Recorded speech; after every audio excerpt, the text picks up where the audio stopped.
നമസ്കാരം. Lights camera action എന്ന നമ്മുടെ ചാനലിലേക്ക് ഒരിക്കൽ കൂടി സ്വാഗതം. ഞാൻ നിങ്ങളുടെ ശാന്തിയുള്ള ദിനേശ്.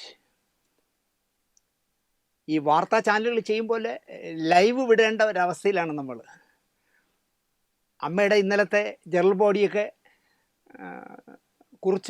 കുറിപ്പൊക്കെ എടുത്ത് ചിത്രീകരിക്കാനായി ഇങ്ങോട്ട് വരുമ്പോൾ എന്നെ ഒരാൾ വിളിച്ചിട്ട് പറയാണ്, അറിഞ്ഞില്ലേ? അവനില്ല, മല്ലിക സുകുമാരൻ അമ്മ ഇന്ന് രാജിവെച്ചു. ഞാൻ പറഞ്ഞു, അതിനെന്താ വെക്കട്ടെ, അല്ല അതിനൊരു പ്രോഗ്രാം ചെയ്യട്ടെ. ഞാൻ പറഞ്ഞു, എന്ത് പ്രോഗ്രാം? മല്ലിക ചേച്ചി രാജിവെച്ചു അങ്ങ് പോട്ടെന്നേ. ശ്വേതാ മേനോന് പിന്തുണ പ്രഖ്യാപിച്ചു എന്നാണ് പറഞ്ഞത്. ഒരു ജനറൽ ബോഡിയുടെ ഭൂരിപക്ഷം പേർ കഴിഞ്ഞ 10 വർഷമായി നിങ്ങൾ സംഘടനയോട് കാണിച്ചത് ശരിയല്ല, നിങ്ങളുടെ എക്സിക്യൂട്ടീവ് കമ്മിറ്റിയിലുള്ളവരെ പോലും വിശ്വാസ്യതയിലെടുക്കാതെ, അവർ പറയുന്ന ഒരു പരാതിയും നിങ്ങൾ കേൾക്കാതെ നിങ്ങൾ തോന്നിയ പോലെയൊക്കെ പ്രവർത്തിച്ചു. ബാബുരാജ് എന്ന് പറഞ്ഞ നടൻ പറയുന്നു 2 കോടി രൂപ വാങ്ങിച്ചിട്ടാണ് BJPക്ക് സ്ഥാനാർത്ഥികളെ കൊടുത്തതെന്ന് പറയുന്നു കഴിഞ്ഞ നിയമസഭാ ഇലക്ഷനിൽ. ഇങ്ങനെ ഒരുപാട് ആരോപണങ്ങളുടെ നടുവിൽ നിൽക്കുമ്പോൾ ആ പ്രശ്നങ്ങൾക്ക് മറുപടി പറയാതെ, എന്നാൽ ഞാനിതാ രാജിവെച്ചിരിക്കുന്നു, പ്രാഥമിക അംഗത്വത്തിൽ നിന്ന് രാജിവെച്ചു, അമ്മ പുല്ല് ഇതാടക്കണം എന്ന് പറഞ്ഞ് ഇട്ടിട്ട് പോയാൽ അതിന് പിന്തുണ കൊടുക്കുന്ന മല്ലിക സുകുമാരനെ പോലുള്ളവർ നമ്മളെന്ത് പറയേ? പോട്ടെന്നേ, പുകഞ്ഞ പുള്ളി പുറത്ത് എന്നാണ് പറയാറ്. ഞാൻ ശ്വേത അതിൽ നിൽക്കുമെന്നാണ് വിചാരിച്ചത്. അതിന്ന് 2-3 എണ്ണം പോകുമെങ്കിലും, ഇപ്പോൾ പോയതടക്കം 2-3 ഐറ്റംസുകൾ പോയാലും ശ്വേത ഉണ്ടാവും, തെറ്റ് തിരുത്തും.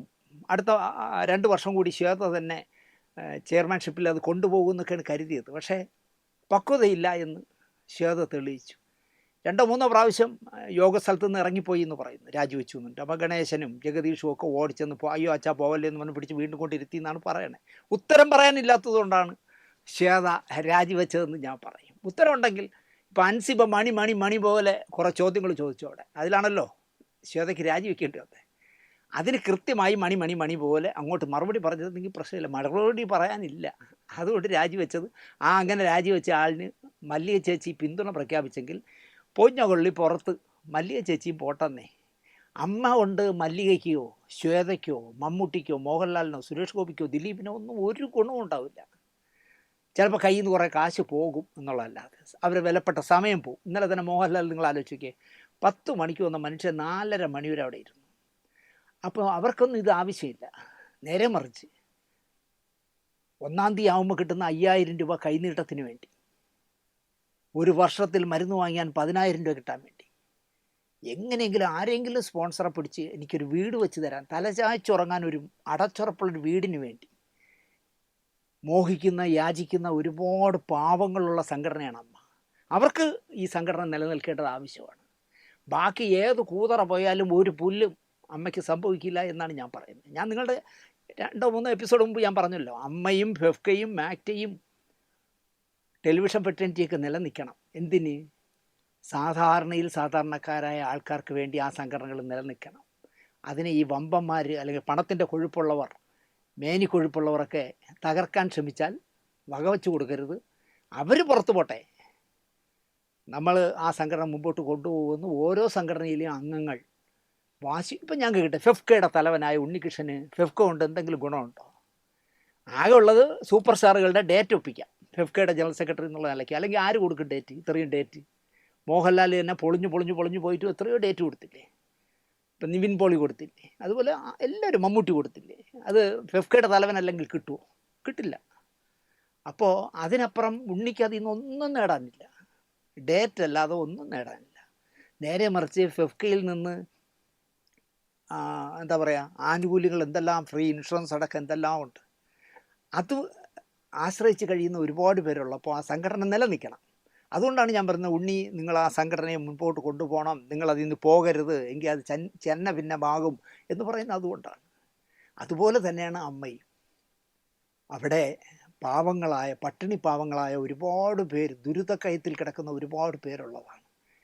അതിനിടയിൽ ഒരു മല്ലികയോ ഒരു ശ്വേതയൊക്കെ പോയാൽ പോട്ടെന്നേ, ബാക്കിയുള്ളവർ അന്തസ്സായിട്ട് സംഘടനയെ മുമ്പോട്ട് കൊണ്ടുപോവുക.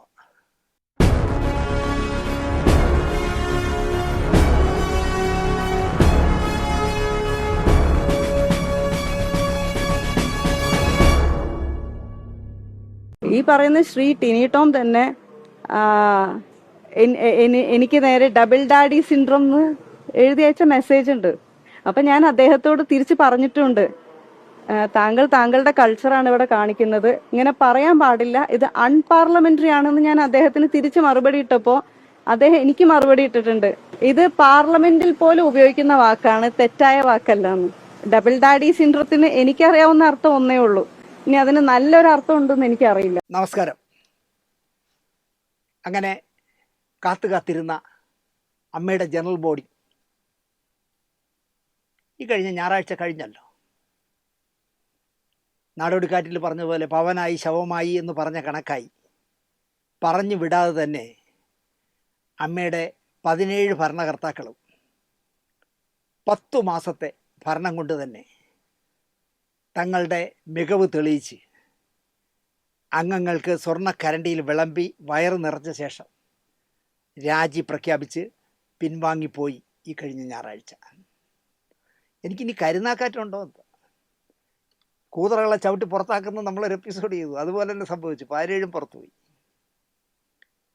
പിന്നിൽ നിന്ന് കുത്തി, മുന്നിൽ നിന്ന് തടവി എന്നൊക്കെ എന്തൊക്കെയോ പുലമ്പിക്കൊണ്ടായിരുന്നു രാജി പ്രഖ്യാപിച്ച് പോയത്. തെറ്റ് ചെയ്തിട്ടില്ല എങ്കിൽ ജനറൽ ബോഡിയിൽ തൻ്റെ ഭാഗം ക്ലിയർ ചെയ്ത് അംഗങ്ങളെ ബോധ്യപ്പെടുത്തണമായിരുന്നു. അതുണ്ടായില്ല.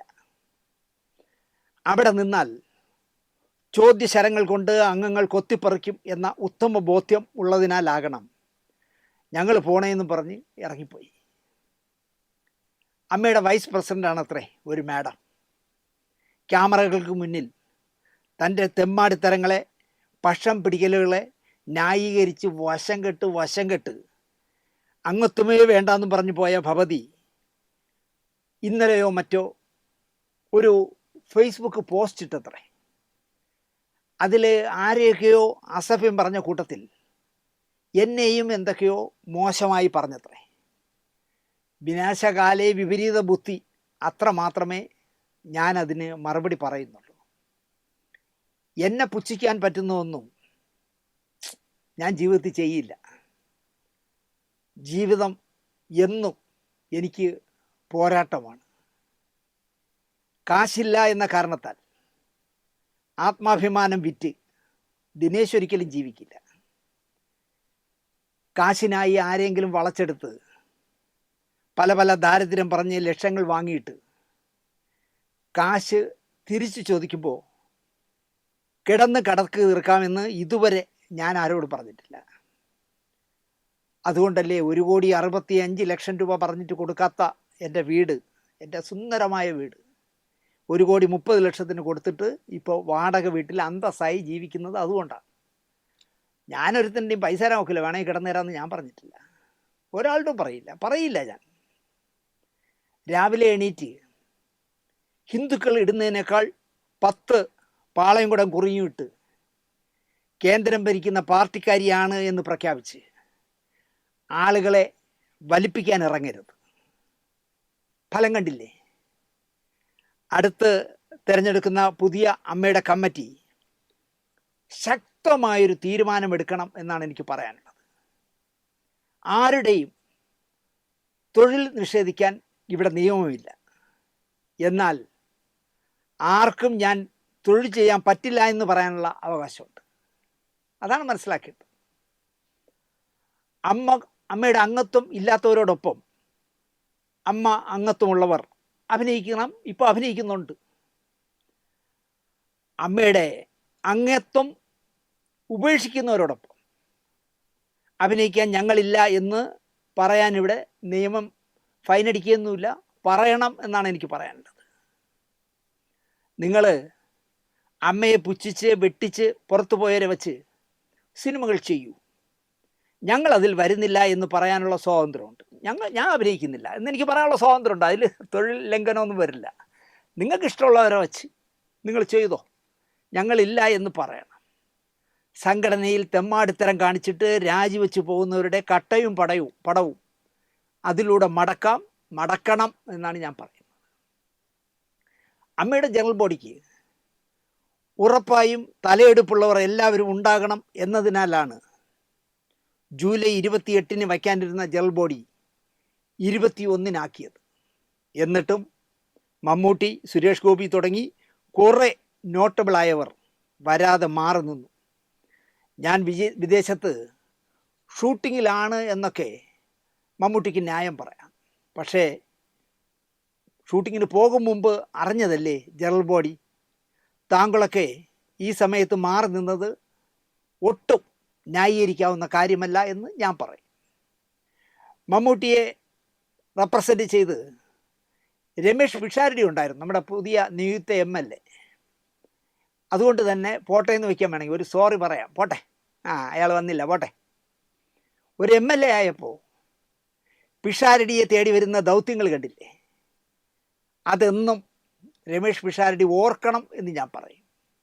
മറ്റേ ആ അലവലാതി ചെറുക്കനെ പോലെ നിങ്ങൾ അവിവേകങ്ങൾ കാണിച്ച് ഇപ്പോൾ കിട്ടിയ ഈ എന്താ പറയുക ഭാഗ്യത്തെ നശിപ്പിക്കരുത്. എന്തായാലും മോഹൻലാൽ അഭിനന്ദനം അർഹിക്കുന്നു.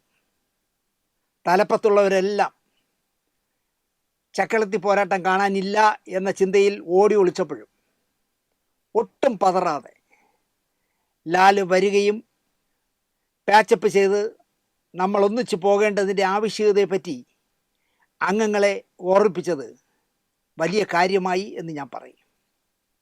മോഹൻലാൽ കൂടി ഇല്ലായിരുന്നുവെങ്കിൽ 17 കമ്മിറ്റി മെമ്പർമാരും തല്ല് വാങ്ങി കൂട്ടിയനെ എന്നാണ് എനിക്ക് ഇന്നലത്തെ ജനറൽ ബോഡിയെ പറ്റി പലരും എന്നോട് സംസാരിച്ചപ്പോൾ എനിക്ക് തോന്നിയത് അതാണ്. മോഹൻലാൽ ഇല്ലായിരുന്നെങ്കിൽ നല്ല അടി വാങ്ങിച്ചനെ ചിലപ്പോൾ. എനിക്ക് ഏറ്റവും വലിയ സന്തോഷം തോന്നിയത് പ്രായം കൊണ്ട് ചെറിയവളായ അൻസിബ എന്ന കുട്ടിയെ മോഹൻലാൽ ജനറൽ ബോഡിയിൽ ചേർത്ത് പിടിച്ചതാണ്. അങ്ങനെ ചെയ്യുന്ന ആളല്ല മോഹൻലാൽ. അവിടെയും ഇവിടെയും തൊടാതെ നിലപാടാകും മോഹൻലാൽ സ്വീകരിക്കുക. കെട്ടും പറ്റും തീർത്ത ചില ഇടപാടുകൾ വർഷങ്ങളായി ഉള്ളതിനാൽ തൻ്റെ ദേഹത്ത് ചെളിവാരി എറിയാതിരിക്കാൻ അൻസിബയെ കൈവിട്ട് എതിർപക്ഷത്ത് അവളെ കൊത്തിവലിക്കാൻ നിൽക്കുന്നവർക്കായി ലാൽ നിലപാടെടുക്കുമെന്ന് ഒന്നിലധികം അമ്മ അംഗങ്ങൾ എന്നെ വിളിച്ച് പറഞ്ഞിരുന്നു. ലാലേട്ടനെ വിശ്വസിക്കാൻ നോക്കില്ല, പുള്ളിക്ക് പഴയ ചില കെട്ടും പറ്റുന്നൊക്കെ ഉള്ളതുകൊണ്ട് ഈ കുട്ടിയുടെ കൂടെ വന്നാൽ അവർ ചിലപ്പോൾ അതൊക്കെ എടുത്ത് വാരി വലിച്ച് റോഡിലിടും, പരസ്യമാക്കും. അത് പേടിച്ച് അദ്ദേഹം എതിർപക്ഷത്തിൻ്റെ കൂടെ നിൽക്കാനാണ് സാധ്യത എന്നൊക്കെ എന്നെ പറഞ്ഞു. ആരെയും പറ്റിച്ച് തിന്നുന്ന ഒരു ജീവി പരസ്യമായി മോഹൻലാലിനെ വിമർശിക്കാൻ പോലും മടിക്കാത്ത തൊലിക്കെട്ടിയുള്ളവളാണ്. ആരെയും പോരിന് വിളിക്കുന്ന ഈ അലവലാതി എന്തും ആരെയും പറയും. കഴിഞ്ഞ 10 മാസത്തിനിടയിൽ നമ്മൾ ആരെയെല്ലാം ഈ തൈക്കളവി തെറി വിളിക്കുന്നത് കേട്ടതുമാണല്ലോ. പക്ഷേ മോഹൻലാൽ തിരുവനന്തപുരത്തുകാരൻ്റെ നട്ടല് കാണിച്ചു എന്ന് ഞാൻ പറയും. നല്ല അഭിമാനിയായ അച്ഛൻ്റെ മകനാണ് ഞാനെന്ന് മോഹൻലാൽ ഇന്നലെ ജനറൽ ബോഡിയിൽ തെളിയിച്ചു. അമ്മയുടെ ജനറൽ ബോഡി ഉദ്ഘാടനത്തിന് വിളക്ക് കൊളുത്താൻ സ്റ്റേജിൽ കയറിയ മോഹൻലാൽ എതിരില്ലാതെ എന്താ പറയുക തിരഞ്ഞെടുത്തിട്ടും കൊത്തിക്കീറി വലിക്കാനും അപഖ്യാതികൾ കൊണ്ട് തളർത്താനും ശ്രമിക്കുന്നവരുടെ മുന്നിൽ ഹൃദയവേദനയോടെ തൻ്റെ സ്ഥാനം രാജിവെച്ച അൻസിബയെ കഴിഞ്ഞ 13 വർഷമായി തന്നെ 3 ഭാഗം സിനിമകളിൽ അച്ഛ എന്ന് വിളിച്ച അഞ്ജുവിനെ സ്റ്റേജിൽ വിളിച്ചു കയറ്റുക മാത്രമല്ല അവളെ കൊണ്ട് ഒരു തിരി കത്തിക്കുക കൂടി ചെയ്തതാണ് അമ്മയുടെ ജനറൽ ബോഡിയുടെ ഗതി മാറ്റിമറിച്ചത് എന്ന് ഞാൻ പറയും. മോഹൻലാൽ വലിയ കാര്യമാണത് ചെയ്തത്. അവിശ്വാസ പ്രമേയം കൊണ്ടുവരാൻ തയ്യാറാക്കിയവർക്ക് മോഹൻലാലിൻ്റെ ഈ പ്രവൃത്തി കരുത്തു പകർന്നു. അൻസിബയെ പുറത്താക്കിയിരിക്കും എന്ന് വീമ്പ് പറഞ്ഞ ദേഹം മുഴുവൻ നാക്കുള്ള കൂതറകൾക്ക് വല്ലാത്തൊരു അടി നൽകാനായി മോഹൻലാലിൻ്റെ ഇന്നലത്തെ ഈ ചുവടുവയ്പ്. തൻ്റെ സംഘടനയുടെ മോശം അവസ്ഥയിൽ നിന്ന് അമ്മയെ രക്ഷിക്കാൻ ഉതകുന്ന ശക്തമായ നീക്കമായിരുന്നു ഇന്നലെ ജനറൽ ബോഡി നടക്കുന്നിടത്ത് മോഹൻലാലിൻ്റേത്. ഏവളെങ്കിലും അൻസിബയെ സ്റ്റേജിലേക്ക് ക്ഷണിച്ചപ്പോൾ അപശബ്ദമോ ഗോ വിളിയോ നടത്തിയിരുന്നുവെങ്കിൽ അടി പാഴ്സലായി കിട്ടിയേനെ എന്നത് ഉറപ്പായിരുന്നു. ചില നടികൾ തന്നെ അതിനായി തയ്യാറായി നിന്നിരുന്നു. ഇതാണ് ഞാൻ അറിഞ്ഞ ഒരു വിവരം. ഈ ദേഹം മുഴുവൻ നാക്കളുള്ള ഏവളെങ്കിലും കയറി അൻസിബയെ മോഹൻലാൽ സ്റ്റേജിലേക്ക് വിളിച്ചപ്പോൾ അപ്പം അവളെ കയറ്റാൻ പറ്റില്ല എന്നൊക്കെ പറഞ്ഞ് അപശബ്ദം ഉണ്ടാക്കിയിരുന്നെങ്കിൽ ഇന്നലെ വലിച്ചു കീറിയനെ. അമ്മയിലെ ചില നടിമാർ അതിന് റെഡിയായിരുന്നു. നല്ല ആരോഗ്യമുള്ള നല്ല ഹൈറ്റുള്ള 2 വീശി 2 അടി അടിച്ചു കൊടുത്താൽ 8 കറങ്ങുന്ന അത്രയും ആരോഗ്യമുള്ള 3-4 പേർ റെഡിയായിട്ടാണ് അവിടെ നിന്നിരുന്നത് എന്ന് ഞാൻ അറിയുന്നു. അത്രയ്ക്കും രോഷം പലർക്കും ഈ അലവലാദികളോടുണ്ടായിരുന്നു. മോഹൻലാലിനെ പോലെ തന്നെ നടൻ ബാബുരാജിൻ്റെ നിലപാടും ശ്ലാഘനീയമായിരുന്നു. ഒരു വക്കീൽ ബുദ്ധിയിൽ തന്നെ ഇന്നലെ ബാബുരാജ് നീങ്ങി. ബാബുരാജ് കണക്ക് തന്നില്ല എന്നൊക്കെ പറഞ്ഞ് അയാളെ നിശബ്ദനാക്കാൻ നോക്കിയെങ്കിലും 67 ലക്ഷം രൂപയുടെ യഥാർത്ഥ കണക്കില്ലാതെ തട്ടിക്കൂട്ടിയ കണക്ക് സ്വന്തം ആൾക്കാർക്ക് ആർക്കോ അയച്ചത് ബാബുരാജിൻ്റെ ഫോണിൽ ചെന്നത് നന്നായി. തട്ടിക്കൂട്ടി അയച്ച മെസ്സേജ് എന്തോ മാറി. ഭാഗ്യത്തിന് ബാബുരാജിന് ചെന്ന ആ മെസ്സേജ് അയാളത് ഭംഗിയായി ജനറൽ ബോഡിയിൽ ഉപയോഗിച്ചു. അംഗത്വം തന്നെ വിട്ടുപോകാൻ ശ്വേത നിശ്ചയിച്ചത് ബാബുരാജിൻ്റെ ഈ വെളിപ്പെടുത്തൽ കാരണമാണ്. ശ്വേത മേനോൻ പുറത്തിറങ്ങി മാധ്യമക്കൂട്ടങ്ങളോട് തൻ്റെ രോഷം കടിച്ചമർത്തി താൻ കമ്മിറ്റിയും രാജിവെച്ചു, തൻ്റെ അംഗത്വം ഉപേക്ഷിച്ചു എന്ന് പറഞ്ഞ് തടി തപ്പിയപ്പോൾ അമ്മയാണ് ശരിക്കും പരിങ്ങലിലായത്. ഞാനും എൻ്റെ കമ്മിറ്റിയും റിസൈൻ ചെയ്തിട്ടുണ്ട്.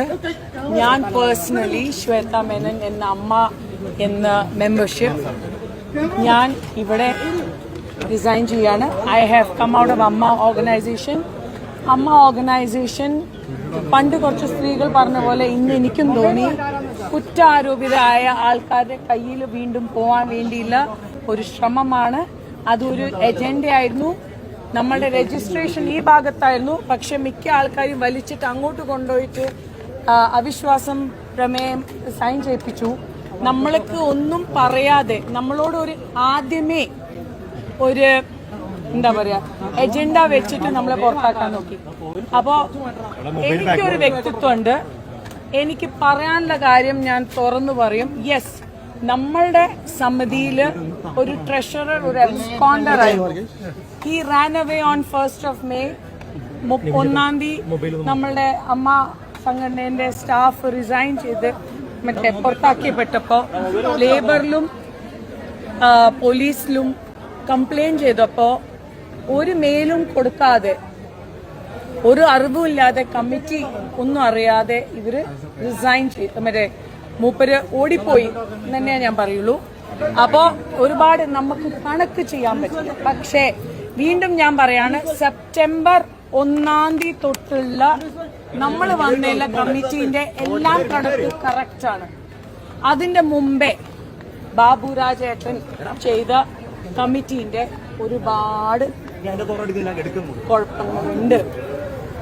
അത് ഇന്ന് വരെ ഞാൻ അമ്മ സംഘടനയുടെ കാര്യങ്ങൾ പുറത്തു പറയാത്തത് ഓൺലി ബിക്കോസ് അത് നമ്മളുടെ ഒരു ചെറിയ സംഘടനയാണ്. പക്ഷെ ഇന്ന് എനിക്ക് ഒരു റിലീഫ് എന്ന് പറയുന്നത് ഇന്ന് ഞാൻ അമ്മ മെമ്പർ ഇല്ല. ഇന്ന് ഞാൻ അമ്മ മെമ്പർ ഇല്ലാത്തതുകൊണ്ട് എനിക്ക് തുറന്ന് പറയാനുള്ള ഒരു അമ്മ രാജി വെച്ചു.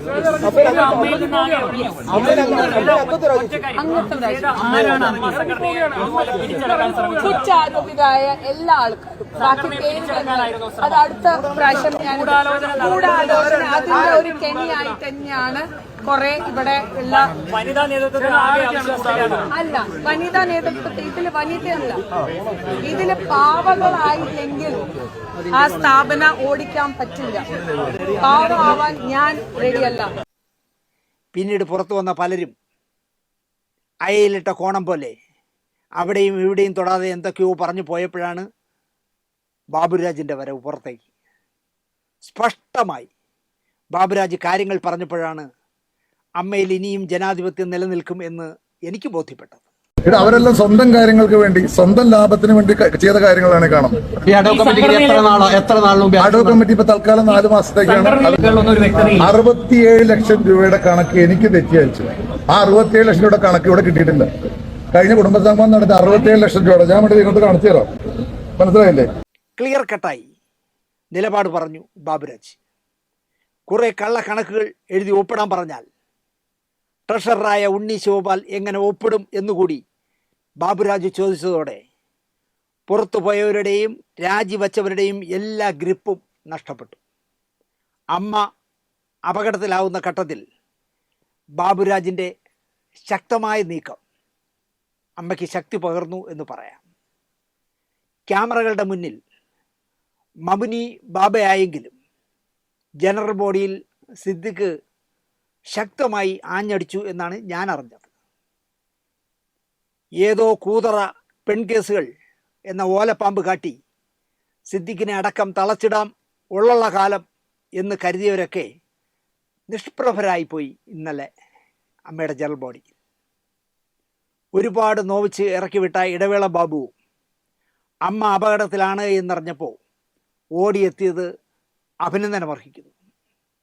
അതുതന്നെയാണ് ജഗദീഷിൻ്റെയും ഗണേഷ് കുമാറിൻ്റെയും സാന്നിധ്യവും നിലപാടും സൂചിപ്പിക്കുന്നത്. ദേവനടക്കം ചിലരും സാന്നിധ്യം കൊണ്ട് 17 എണ്ണത്തിന് രാജിവയ്പ്പിക്കാൻ ഗുണകരമായി. ഇത്രയും ഡാമേജ് അമ്മ എന്ന സംഘടനയ്ക്ക് ഉണ്ടായപ്പോഴും എക്സിക്യൂട്ടീവ് മീറ്റിങ്ങിൽ കൃത്യമായി പ്രശ്നങ്ങൾ ചർച്ച ചെയ്ത് ടിനി ടോം അടക്കമുള്ളവർക്ക് ശാസനകൾ നൽകി പ്രശ്നങ്ങൾ വഷളാകാതെ കൊണ്ടുപോകാൻ പ്രായം കൊണ്ട് സീനിയറായ ജോയി മാത്യു പോലും ശ്രമിച്ചില്ല. പകരം അമ്മയുടെ എക്സിക്യൂട്ടീവ് അംഗങ്ങൾക്ക് പക്വത കുറവ് എന്ന അഴകുഴമ്പൻ മറുപടി പറഞ്ഞ് തേക്കാനായിരുന്നു വിപ്ലവ സമൂഹത്തിൻ്റെ ശ്രദ്ധ. ജോയി മാത്യു പറയേണ്ട രീതിയിൽ കർശനമായി എക്സിക്യൂട്ടീവിൽ സംസാരിച്ചിരുന്നുവെങ്കിൽ ടിനി ടോം അടക്കം വഴങ്ങിയനെ പ്രശ്നം രമ്യമായി പരിഹരിക്കാമായിരുന്നു. ടിനിയോടൊക്കെ ജോയി മാത്യു പറയേണ്ട രീതിയിൽ പറഞ്ഞാൽ കേൾക്കുമായിരുന്നു. അതുണ്ടായില്ല. പകരം ജനറൽ ബോഡിയിൽ രാജിവെച്ച് ശ്വേത മേനോൻ പോയ ശേഷം ഒരു കാറിൽ കയറി ഇരുന്നിട്ട് ജോയ് മാത്യു ബൗദ്ധികമായി പറയുകയാണ് എൻ്റെ പിന്തുണ ശ്വേത മേനോനാണെന്ന്. പ്രാഥമിക അംഗത്വത്തിൽ നിന്നും ഒരാൾ രാജിവെച്ച് പോയ ശേഷം അയാൾക്കാണ് എൻ്റെ പിന്തുണ എന്ന് പറയുന്നതിൽ എന്താ നമ്മൾ മനസ്സിലാക്കേണ്ടത് എന്ന് ജോയ് മാത്യുവിനെ കാണുമ്പോൾ തന്നെ ചോദിക്കണം. ബുദ്ധിജീവികളെ കൊണ്ട് എന്ത് പ്രയോജനമെന്ന് സക്കറിയ സാർ ചോദിച്ചത് ഇതുകൊണ്ടൊക്കെ തന്നെ ആകും എന്നെനിക്ക് തോന്നുന്നു. നിങ്ങളെല്ലാം കൂടി, അങ്ങനല്ല കേസിൽപ്പെട്ടവരെല്ലാം കൂടി എനിക്കെതിരെ അവിശ്വാസം കൊണ്ടുവരുന്നതിനാൽ ഞാൻ പോകുന്നു എന്ന് പറഞ്ഞ് ചുമ്മാതങ്ങ് പോകാൻ പറ്റുമോ ശ്വേതയ്ക്ക് എന്നാണ് എനിക്ക് ചോദിക്കാനുള്ളത്. ഒരാൾ 75 ലക്ഷം രൂപ സ്പോൺസർ ചെയ്തിട്ട് 30 ലക്ഷം രൂപയെ അമ്മയ്ക്ക് തന്നിട്ടുള്ളൂ. ബാക്കി 45 ലക്ഷം വാങ്ങിക്കൊടുക്കാനുള്ള ബാധ്യത ശ്വേതയ്ക്കില്ലേ? ശ്വേതയല്ലേ ഈ സ്പോൺസറെ കണ്ടെത്തിയത്? വേണേൽ 2 കോടി വാങ്ങാനാവും എന്ന് പറഞ്ഞതും ശ്വേതയാണ്. അത് വാങ്ങി നൽകണ്ടേ? 67 ലക്ഷത്തിൻ്റെ ഒപ്പിക്കൽ കണക്കിൽ ഞാൻ ഒപ്പിടില്ല എന്ന് ട്രഷറർ ഉണ്ണി ശിവപാൽ പറഞ്ഞുവെങ്കിൽ ആ കണക്ക് ക്ലിയറായി നൽകാനുള്ള ബാധ്യതയും ശ്വേതയ്ക്കുണ്ട്. അക്കൗണ്ടൻറ്റും വക്കീലും കൈവയ്ക്കാത്ത ഈ 67 ലക്ഷത്തിൻ്റെ കൃത്യമായ കണക്ക് കൊടുക്കാൻ ശ്വേത മാത്രമല്ല കുക്കുവും കമ്മിറ്റിയും ഉള്ള ഉത്തരവാദിത്വം മറക്കാനാവില്ല. രാജിവെച്ച് പോയ അൻസിബ പോലും പറയണം സത്യങ്ങൾ. അതല്ലേ അതിൻ്റേതായ ഒരു ശരി. ഇല്ലെങ്കിൽ ഈ പറഞ്ഞ 17 എണ്ണത്തിൻ്റെ കയ്യിൽ നിന്നും ഈടാക്കാൻ അമ്മ അഡ്ഹോക് കമ്മിറ്റി നിയമ നടപടി സ്വീകരിക്കേണ്ടി വരില്ലേ എന്നാണ് എൻ്റെ സന്ദേഹം. ഇനിയിപ്പോൾ എൻ്റെ നാക്ക് കരുനാക്കായോ എന്നതാണ് എൻ്റെ സംശയം. 17 എണ്ണത്തിനെയും തൂക്കി പുറത്തിട്ട് അമ്മയെ രക്ഷിക്കണമെന്ന് നമ്മൾ പറഞ്ഞതുപോലെ തന്നെയായി ഇന്നലത്തെ കാര്യങ്ങൾ. അമ്മ വീണ്ടും ആരോപിതരുടെ കയ്യിലേക്ക് പോകുമോ എന്നാണ് രാജിവെച്ച ശ്വേതമേനൻ്റെ സംശയം. അജണ്ട വെച്ച് തങ്ങളെ പുറത്താക്കാൻ ശ്രമം നടന്നു എന്നാണ് ശ്വേതയുടെ കണ്ടെത്തൽ.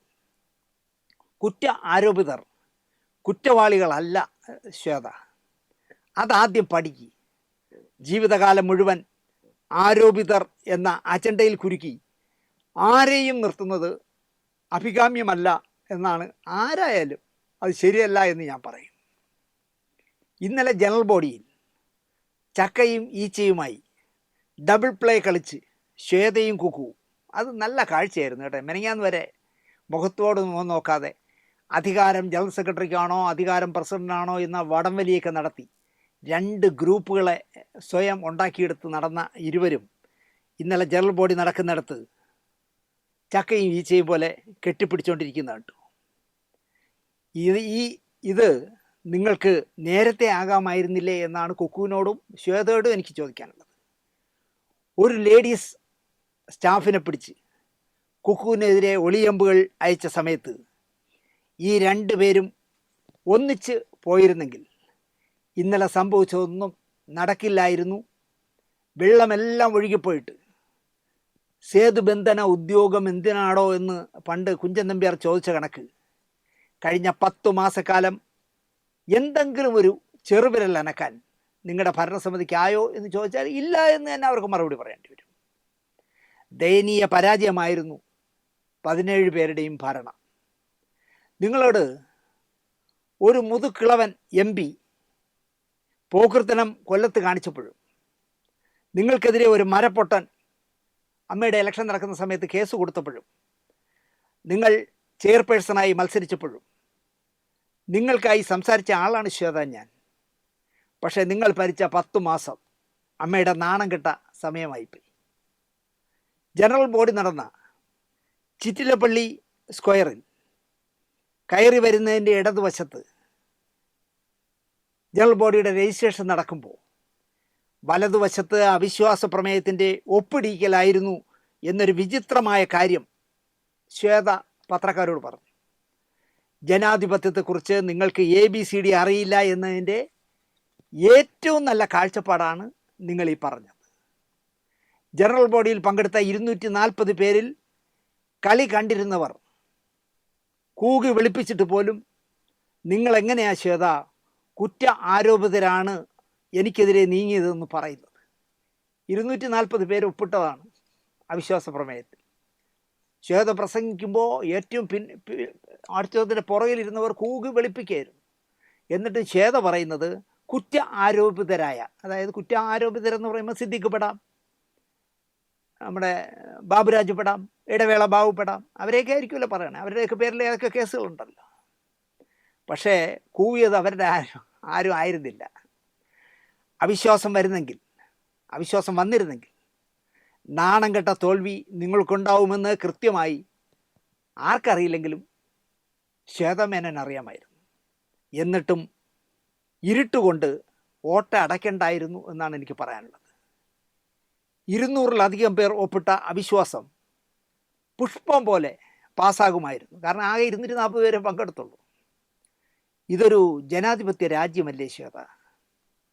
99 സീറ്റുകളുമായി 10 കൊല്ലം ഭരിച്ച പിണറായിയെ LDF അല്ലാതെ മറ്റാരെ എന്ന അഹങ്കാര ടൈറ്റിൽ ഇറക്കിയതിൻ്റെ പേരിൽ നൽകാവുന്ന ആനുകൂല്യങ്ങളെല്ലാം കൊടുത്തിട്ടും പുറത്താക്കി ജനമുള്ള നാടാണ് കേരളമെന്ന് ബോംബെയിൽ ജീവിക്കുന്ന ശ്വേത ഇനിയെങ്കിലും മനസ്സിലാക്കണം. 102 സീറ്റ് നൽകി എതിർപക്ഷത്തെ ജയിപ്പിച്ച നാടാണ്. ഒരു മാസത്തെ ഭരണം കൊണ്ട് തോറ്റ പിണറായി ആയിരുന്നു ഭേദമെന്ന് അഡ്വക്കേറ്റ് ജയശങ്കറിനെ കൊണ്ട് തന്നെ പറയിപ്പിച്ച നാടുമാണ് കേരളം. ഇതൊന്നും ശ്വേതയ്ക്ക് അറിയാനിടയില്ല. തൻ്റെ ഇളയ സഹോദരിയായി കാണേണ്ട അൻസിബയെ വർഗീയ കാർഡ് ഇറക്കിപ്പോലും നോവിക്കുന്നത് കണ്ടപ്പോഴോ അവൾ പരാതി പറഞ്ഞപ്പോഴോ ഇടപെടുകയും അവളെ ക്രൂരമായി തേജോവധം ചെയ്ത 2 പേരോടും മോശമായി പോയി നിങ്ങളുടെ ചെയ്തികൾ എന്ന് പറയാനുള്ള ധാർമ്മിക ഉത്തരവാദിത്വം ഉണ്ടെന്നതോ പോട്ടെ, ഒരു പെൺകുട്ടിയാണവൾ എന്ന ചിന്തയെങ്കിലും ശ്വേതയ്ക്ക് വേണ്ടായിരുന്നോ എന്നാണ് എനിക്ക് ചോദിക്കാനുള്ളത്. നിങ്ങളുടെ ഭരണകാര്യത്തിലുള്ള പരാജയമാണ് ഇതെല്ലാം സൂചിപ്പിക്കുന്നത്.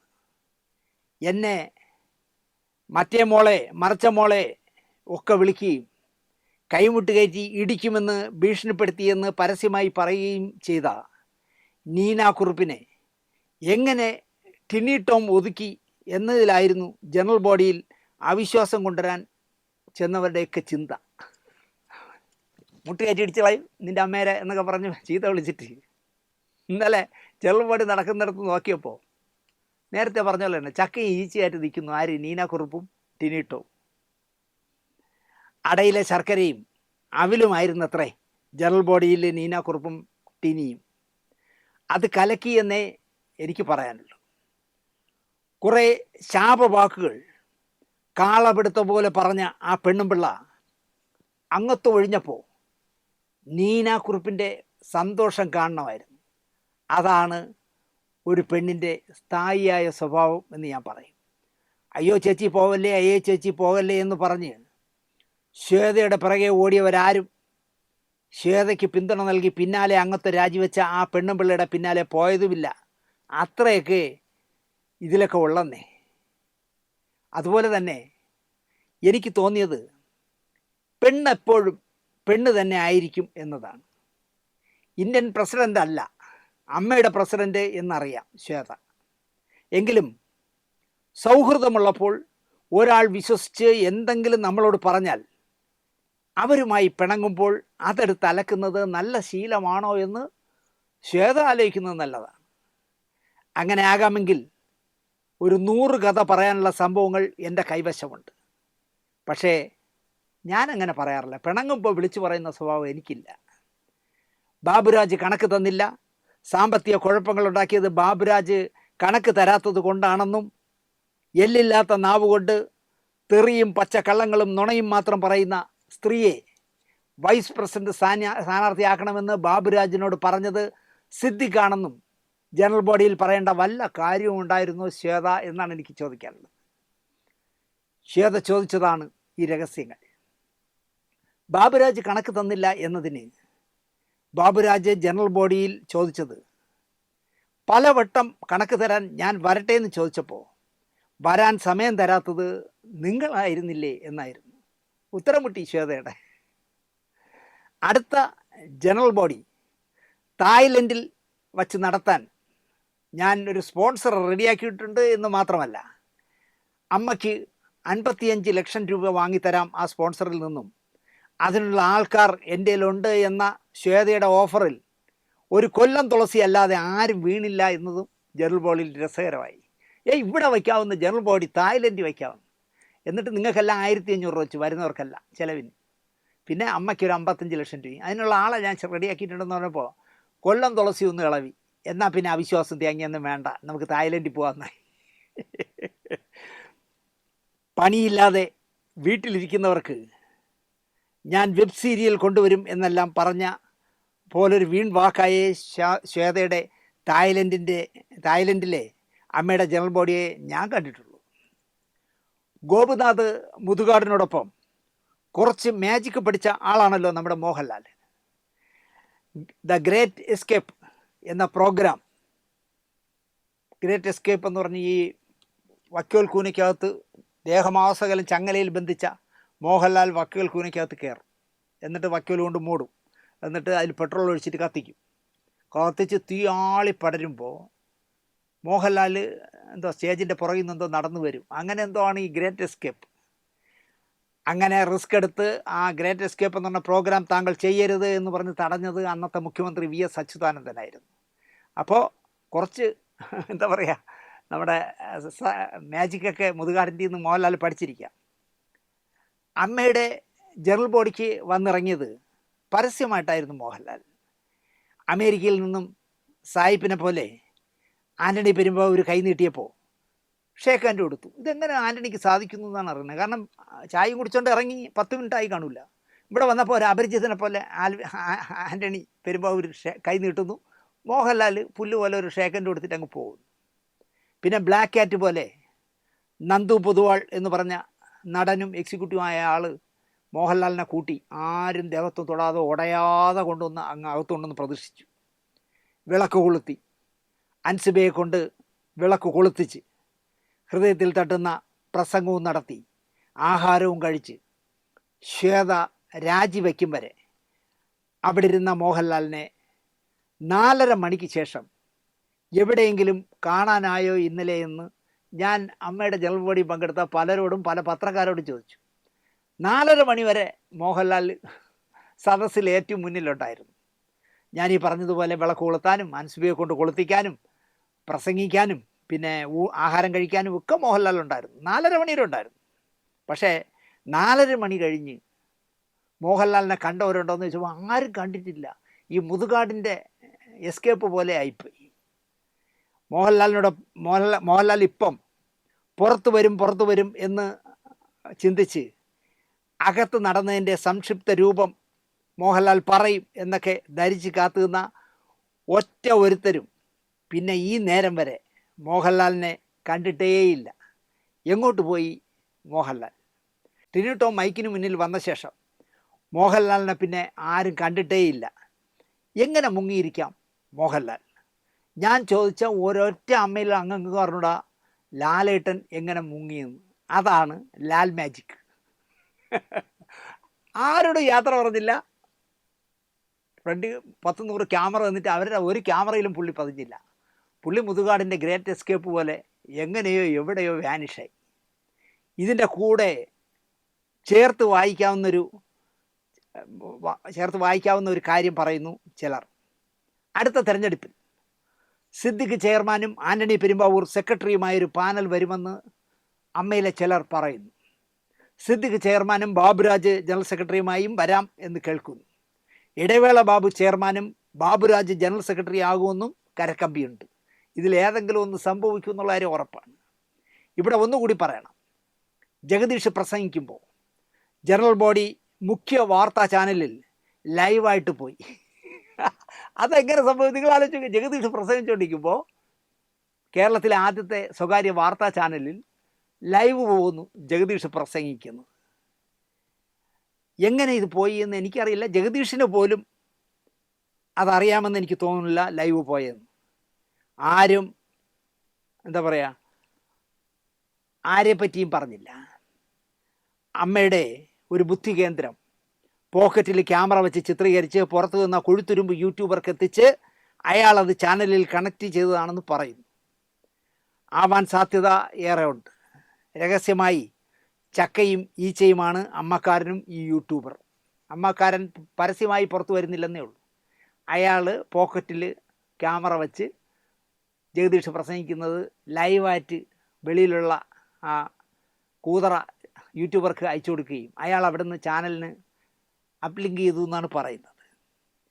അൻസിബയുടെ 22 മിനിറ്റോളം നീണ്ട പ്രസംഗമാണ് ഇന്നലെ തന്നെ ഈ കൂതറ ടീം രാജിവെക്കണം എന്നതിലേക്ക് കാര്യങ്ങൾ കൊണ്ടെത്തിച്ചത്.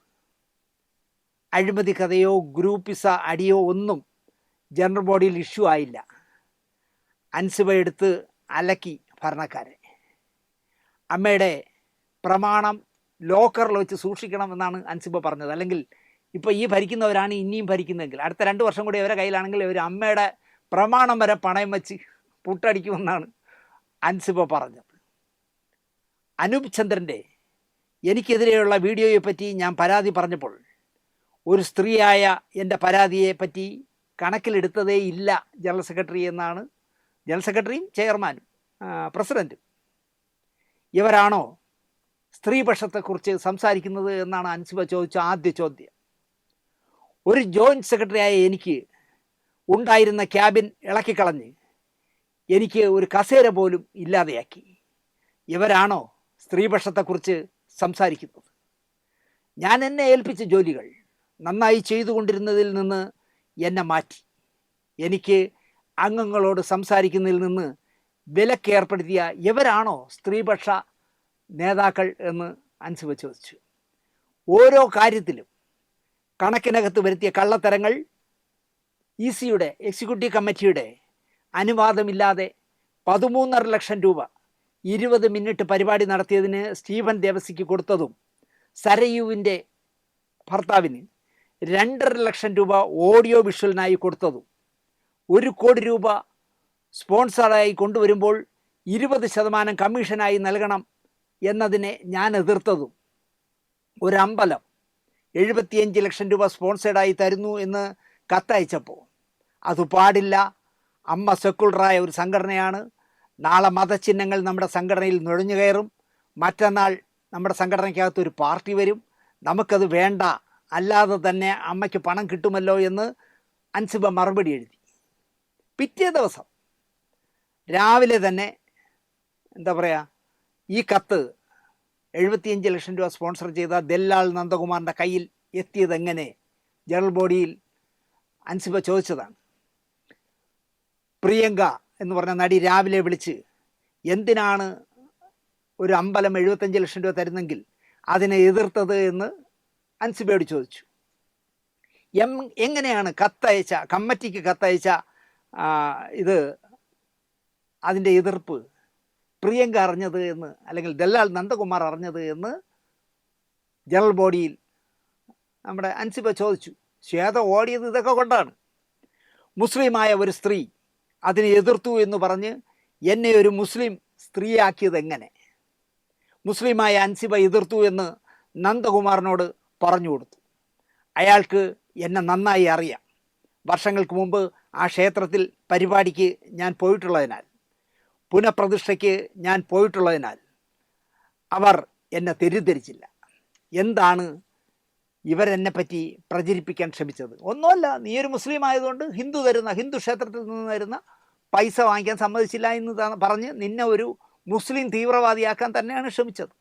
അവര് ഒരു സെക്കൻഡ് മാറ്റി പറഞ്ഞിരുന്നെങ്കിൽ രാജ്യദ്രോഹ കുറ്റത്തിന് ഞാൻ ജയിലിൽ കിടക്കേണ്ടി വരില്ലായിരുന്നു. അപ്പൊ അത് ഇവർക്കാർക്കും പ്രശ്നമുള്ള കാര്യമല്ലേ? ഇത്രയും വലിയ ക്രിമിനൽ പരിപാടികൾ ഇവരെല്ലാം ചെയ്തു വെച്ചിട്ട് ഞാനിത് സഹിച്ചോളണം എന്ന് പറയുന്നത് എന്ത് ന്യായമെന്ന് എനിക്ക് മനസ്സിലാവുന്നില്ല. അപ്പൊ ഇത് ചെയ്യുന്ന ആളുകൾ ഒരിക്കലും നമ്മുടെ മുന്നിൽ, ഈ സൊസൈറ്റിയുടെ മുന്നിൽ ഞെളിഞ്ഞു നിന്ന് നല്ല ആളുകളാണ് എന്നുള്ളൊരു കപട മുഖത്തോടെ നിൽക്കാൻ പാടില്ല. അവരുടെ ആ കപട മുഖം താഴെ വീഴ തന്നെ വേണം. പക്ഷെ നന്ദകുമാറിന് അൻസിബയെ നന്നായി അറിയാമെന്നുള്ളതുകൊണ്ട് അത് ക്ലച്ച് പിടിച്ചില്ല. ക്ലാരിറ്റി കുറവില്ലാതെ സ്പഷ്ടമായി അൻസിബ ചോദിച്ച ചോദ്യങ്ങൾ നിശബ്ദമായി സദസ്സ് കേട്ടിരുന്നു. ഇന്നിവിടെ നടന്നത് ചരിത്രപരമായിട്ടുള്ള തീരുമാനങ്ങളായിരുന്നു. ഇനി വരാൻ പോകുന്ന കമ്മിറ്റിയോട് ആദ്യമേ തന്നെ ഞാൻ എൻ്റെ റിക്വസ്റ്റാണ്, ഇവിടുന്ന് പോയവരെ തിരിച്ച് വിളിക്കണം. കഴിഞ്ഞ ഭരണസമിതിക്ക് കൃത്യമായിട്ടുള്ള വരവ് ചെലവ് കണക്കുകൾ ഈ ജനറൽ ബോഡിയിൽ കാണിക്കാൻ പറ്റിയിട്ടില്ല. അത് ഒരുപാട് തവണ ആ കമ്മിറ്റി അംഗങ്ങൾ ചോദിച്ചുകൊണ്ടിരിക്കുകയായിരുന്നു, ഞങ്ങൾക്ക് 45 ദിവസം തരാമോ, ഒരവസരം കൂടെ തരാമോ എന്നൊക്കെ. എന്ത് ബാലിശമായിട്ടുള്ള ചോദ്യങ്ങളായിരുന്നു അത്. പക്ഷെ ആ ബാലിശമായിട്ടുള്ള ചോദ്യങ്ങളൊന്നും ജനറൽ ബോഡിയിൽ വിലപ്പോയില്ല എന്നുള്ളത് തന്നെയാണ് സത്യം. വരവ് ചെലവ് കണക്കുകളുടെ കൃത്യത കുറവ് തന്നെയാണ് ആദ്യമായിട്ട് ഒരു പ്രധാന ഇഷ്യൂ ആയിട്ട് നിലനിന്നിരുന്നത്. അതുപോലെ തന്നെ നീന കുറുപ്പ് ചേച്ചിയുടെ കുറച്ച് പ്രശ്നങ്ങളുണ്ടായിരുന്നു, ഞാൻ ഉന്നയിച്ച കാര്യങ്ങളുണ്ടായിരുന്നു. ഞാൻ ഉന്നയിച്ച എല്ലാ കാര്യങ്ങളും കൃത്യമായിട്ട് ഈ ജനറൽ ബോഡിയിൽ എനിക്ക് സംസാരിക്കാൻ പറ്റി. പക്ഷെ ഉച്ചയ്ക്ക് ശേഷമാണ് അവസരം കിട്ടിയത്. ആ അവസരം തന്നെ ചോദിച്ച് വാങ്ങിച്ചതാണ്. അത് അമ്മയിലെ ഓരോ മെമ്പേഴ്സിനോടും ഞാൻ നന്ദി പറയുകയാണ് എനിക്ക് അങ്ങനെ ഒരു അവസരം ഉണ്ടാക്കി തന്നതിന്. കാരണം ഉച്ചവരെ എനിക്ക് അങ്ങനെ ഒരു അവസരം തരാൻ തയ്യാറായിരുന്നില്ല ഈ കമ്മിറ്റിയല്ല, ഇതുവരെ ഉണ്ടായിരുന്ന കമ്മിറ്റി. പക്ഷെ ഇവിടെയുള്ള ഓരോ വ്യക്തിയും എൻ്റെ കൂടെ നിന്നു. എനിക്ക് സംസാരിക്കാൻ വേണ്ടിയുള്ള അവസരം അവരുണ്ടാക്കി തന്നു. ഞാൻ സംസാരിക്കുകയും ചെയ്തു. എന്തെല്ലാം കാര്യങ്ങളാണോ ഞാൻ മുന്നേ മീഡിയയുടെ മുന്നിൽ വന്ന് പറഞ്ഞിരുന്നത്, അതേ കാര്യങ്ങൾ തന്നെയായിരുന്നു എനിക്ക് അമ്മയിലും പറയാനുണ്ടായിരുന്നത്. അതുപോലെ തന്നെ വരവ് ചെലവ് കണക്കുകളുടെ കാര്യത്തിൽ കൃത്യത കുറവ് ഞാൻ ആദ്യം മുതലേ ചൂണ്ടിക്കാണിക്കുന്നുണ്ടായിരുന്നു. ആ കാര്യങ്ങളും കൃത്യമായി ഏതൊക്കെ വിഷയങ്ങളിലാണ് ആരൊക്കെയാണ് ഉൾപ്പെട്ടിരുന്നതെന്ന് കൃത്യമായിട്ട് ഞാൻ അമ്മയിലെ ഇന്നത്തെ ജനറൽ ബോഡിയിൽ ഞാൻ പറയുകയുണ്ടായിട്ടുണ്ട്. അപ്പോൾ അത് പറയാൻ പറ്റിയതിലുള്ളൊരു സമാധാനമുണ്ട് എനിക്ക്. ഉറപ്പായിട്ടും. കാരണം നമുക്കറിയാം, ഒരു നീതിന്യായ വ്യവസ്ഥയിൽ നമ്മൾ മുന്നോട്ട് പോകുമ്പോൾ ഒരുപാട് പ്രൊസീജിയേഴ്സ് ഉണ്ടല്ലേ. ആ ഒരുപാട് പ്രൊസീജിയേഴ്സ് തരണം ചെയ്ത് വേണം ആ നീതി എനിക്ക് ലഭിക്കാൻ. ആ നീതിക്കായി ഇനിയും ഞാൻ മുന്നോട്ട് പോകും എന്നുള്ളത് സത്യം തന്നെയാണ്. ഞാൻ അതിൽ നിന്ന് ഒരു തരി പോലും പിന്നോട്ട് ചലിക്കില്ല. പക്ഷെ ഇന്നിവിടെ നടന്നത് ചരിത്രപരമായിട്ടുള്ള തീരുമാനങ്ങളായിരുന്നു. ഒരുപാട് സന്തോഷമുണ്ട്. ഇനി എനിക്ക് ഈ സംഘടനയിൽ പറയാനുള്ളത്, ഈ അതായത് ഇപ്പോൾ ഇവിടുന്ന് രാജിവെച്ച് ഇറങ്ങി പോവേണ്ടി വന്ന ഈ കമ്മിറ്റി വന്ന കഴിഞ്ഞ ഓഗസ്റ്റിൽ വന്ന സമയത്ത് പ്രസിഡന്റ് എല്ലാവരോടും പറഞ്ഞിട്ടുണ്ടായിരുന്നു, ഇവിടുന്ന് പോയ അതിജീവിതയുൾപ്പെടെ പോയ എല്ലാവരെയും തിരിച്ചു കൊണ്ടുവരുമെന്ന്. ഞാൻ ഇനി വരാൻ പോകുന്ന കമ്മിറ്റിയോട് ആദ്യമേ തന്നെ ഞാൻ എൻ്റെ റിക്വസ്റ്റാണ്, ഇവിടുന്ന് പോയവരെ തിരിച്ച് വിളിക്കണം, ഒഫീഷ്യലി വിളിക്കണം. വരുന്നതും വരാതിരിക്കുന്നതും അവരുടെ ഇഷ്ടമാണ്. പക്ഷെ ഒഫീഷ്യലി വിളിക്കുക എന്നുള്ളത് അമ്മ എന്ന് പറയുന്ന സംഘടന ചെയ്യുന്ന നീതിപരമായിട്ടുള്ള ന്യായമായിട്ടുള്ള കാര്യമാണ്. ആ ന്യായപരമായിട്ടുള്ള ആ ഒരു കാര്യം തീർച്ചയായിട്ടും ഇനി വരുന്ന ഭരണസമിതി ചെയ്യണം എന്നാണ് എൻ്റെ അഭ്യർത്ഥന. ഞാൻ അപേക്ഷിക്കുന്നു, എനിക്കൊരു 45 ഡേയ്സ് കൂടി തരണം എന്നായി ശ്വേതാ മേനോൻ. 45 ദിവസം കൂടെ കൊടുക്കാൻ അനുവാദം തരുമെങ്കിൽ കൈപൊക്കൂ എന്ന് ശ്വേതാ മേനോൻ ചോദിച്ചപ്പോൾ നമ്മുടെ ജോയി മാത്യു പോലും മറന്നുപോയി കൈപൊക്കാൻ. ഒറ്റ ആൾ കൈപൊക്കിയില്ല. നാളത്തേക്ക് ചെക്കെടുത്ത് വയ്ക്കണമെന്നോ മറ്റോ മെസ്സേജ് അയച്ച ഉണ്ണി ശിവപാലിനെ പീഡന വീരനാക്കി ചിത്രീകരിച്ച് പരസ്യമായി നാണം കെടുത്തി. അയാളോട് അമ്മയുടെ ഓഫീസിൽ കയറണ്ട എന്ന് ഇണ്ടാസിറക്കി നാറ്റി.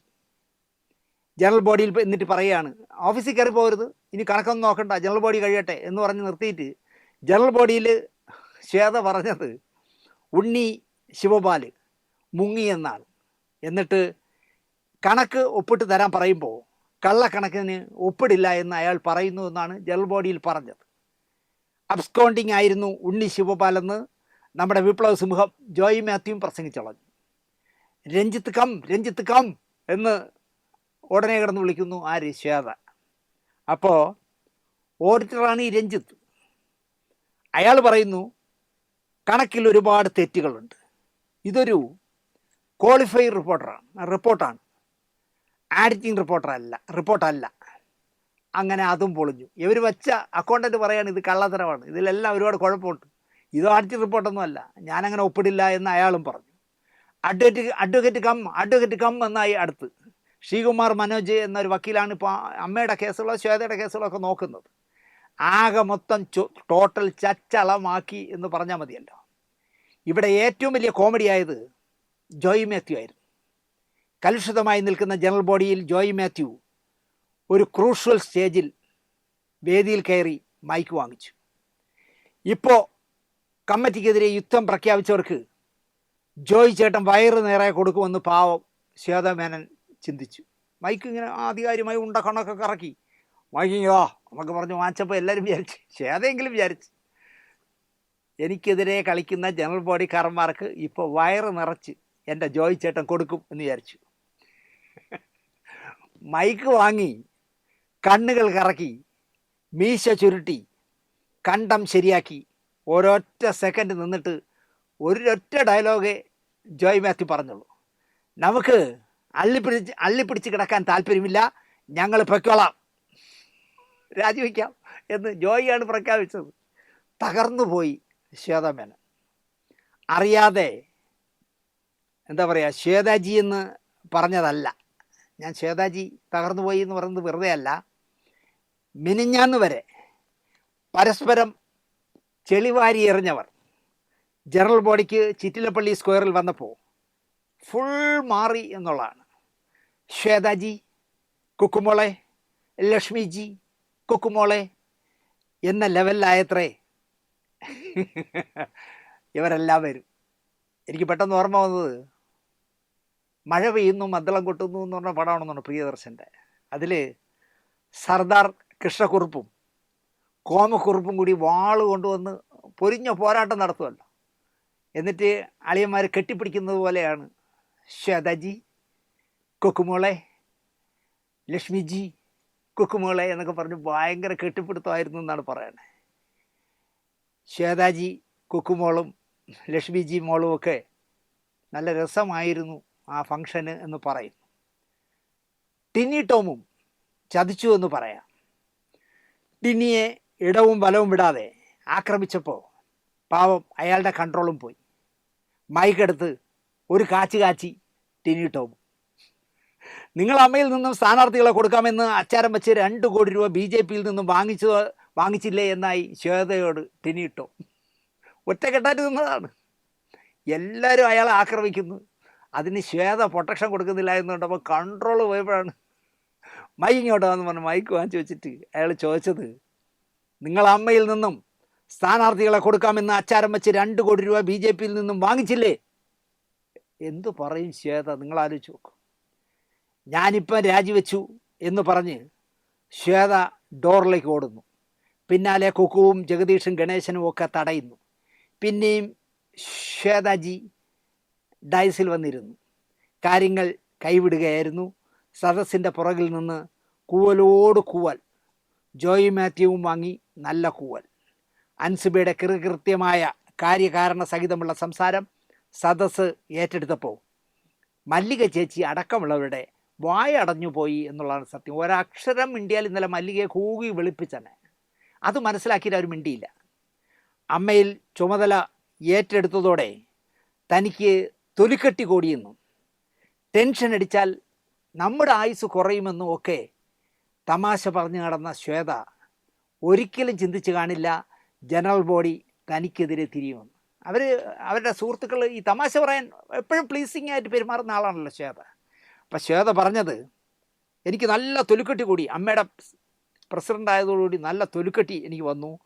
ടെൻഷൻ അടിച്ച് നടക്കാനൊന്നും എന്നെ കിട്ടില്ല, കാരണം അത് ആയുസ് കുറയ്ക്കും എന്നൊക്കെ പറഞ്ഞ് നടന്നതാണ്. പക്ഷേ ഇന്നലെ ഓടേണ്ടി വരും എന്നവർ വിചാരിച്ചില്ല, ഒരിക്കലും അവർ ചിന്തിച്ചു കാണില്ല.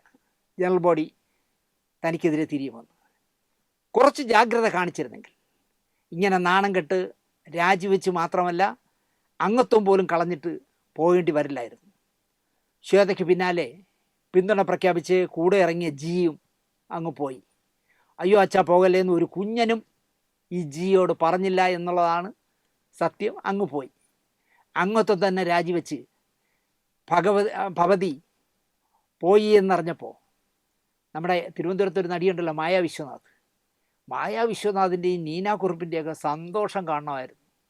ഈ നാട്ടുകാരെയും വീട്ടുകാരെയും യൂട്യൂബറെയും ഒക്കെ ചീത്ത വിളിക്കുന്ന ഭവതി, അല്ലെങ്കിൽ ആരെ കിട്ടിയാലും പൈസ പറ്റിക്കുന്ന ഭവതി രാജിവെച്ചു എന്നറിഞ്ഞപ്പോൾ അയ്യോ, ഞാൻ വിചാരിച്ചു ഈ നമ്മുടെ എന്താ പറയുക മായാ വിശ്വനാഥ് ആ സ്റ്റേജിൽ കിടന്ന് തുള്ളി കളിക്കും. എന്തായാലും ഒരു ശുദ്ധീകരണം രമേഷ് പിഷാരടിയുടെ നേതൃത്വത്തിൽ 4 മാസം കൊണ്ട് നടക്കട്ടെ. അടുത്ത 3 വർഷം ഭരിക്കാൻ കഴിവുള്ള ശക്തമായൊരു ടീമിനെ ഈ അഡ്കോ കമ്മിറ്റി കണ്ടെത്തട്ടെ എന്ന് ആശംസിക്കാൻ മാത്രമേ നമുക്ക് കഴിയൂ. ഇപ്പോൾ 2004 ഇലക്ഷൻ നടന്നു, 2005 ഇലക്ഷൻ നടന്നു, ഇപ്പോൾ ഇലക്ഷനാണ്, എല്ലാ വർഷവും ഇലക്ഷനാണ് അമ്മയിൽ. അങ്ങനെ ഉണ്ടാകാതെ 3 വർഷവും ഭരിക്കാൻ, കാലാവധി പൂർത്തിയാക്കുന്നതുവരെ ഭരിക്കാൻ ഇടയാകുന്ന ശക്തമായൊരു കമ്മിറ്റിക്ക് രൂപം നൽകാൻ രമേഷ് പിഷാരടിക്കും ഗണേശനും അടക്കമുള്ള ടീമിന് കഴിയട്ടെ എന്ന് മാത്രം പ്രാർത്ഥിച്ചുകൊണ്ട്, ഞാൻ ഈ പറഞ്ഞതൊക്കെ അല്പം തമാശയായിട്ട് പറഞ്ഞെങ്കിലും എല്ലാം സീരിയസ് ആയ കാര്യങ്ങളാണ്. ഒരു സംഘടന എത്ര വേഗം പൊളിക്കാൻ എത്ര എളുപ്പവും നിങ്ങൾ ആലോചിച്ചു. എന്തായാലും അതുണ്ടായില്ല. ശക്തമായി അമ്മ മുന്നോട്ട് പോകുമെന്ന് ഇന്നലെ ജനറൽ ബോഡിയിലെ ഭൂരിപക്ഷം അംഗങ്ങൾ തെളിയിച്ചു. അവർക്കൊരു നല്ല നമസ്കാരം പറഞ്ഞുകൊണ്ട് നിർത്തുന്നു. നന്ദി, നമസ്കാരം. ഒപ്പം നിന്നതിന് എല്ലാവർക്കും നന്ദി. കൂടെ നിന്നായിരുന്നു ഇത്രയും ചേച്ചി ഒറ്റയ്ക്ക് തന്നെയാണ് പരിപാടി. ഞാൻ ഒറ്റയ്ക്കാണ് വരുന്നത് പോകുന്നതെങ്കിലും നിങ്ങൾ ഉൾപ്പെടെ ഈ അമ്മ അസോസിയേഷനിലുള്ള എല്ലാ മെമ്പേഴ്സ് ഉൾപ്പെടെ ഇത് കണ്ടുകൊണ്ടിരിക്കുന്ന ജനങ്ങൾ ഉൾപ്പെടെ എല്ലാവരും മെജോറിറ്റി എൻ്റെ കൂടെ ഉണ്ടായിരുന്നു എന്നുള്ളത് തന്നെയാണ് എൻ്റെ ധൈര്യം. അതല്ലാതെ വേറെ ഒരു ധൈര്യം എനിക്കില്ല. അത് തന്നെയാണ് എൻ്റെ ധൈര്യം, എൻ്റെ ശക്തി. Thank you.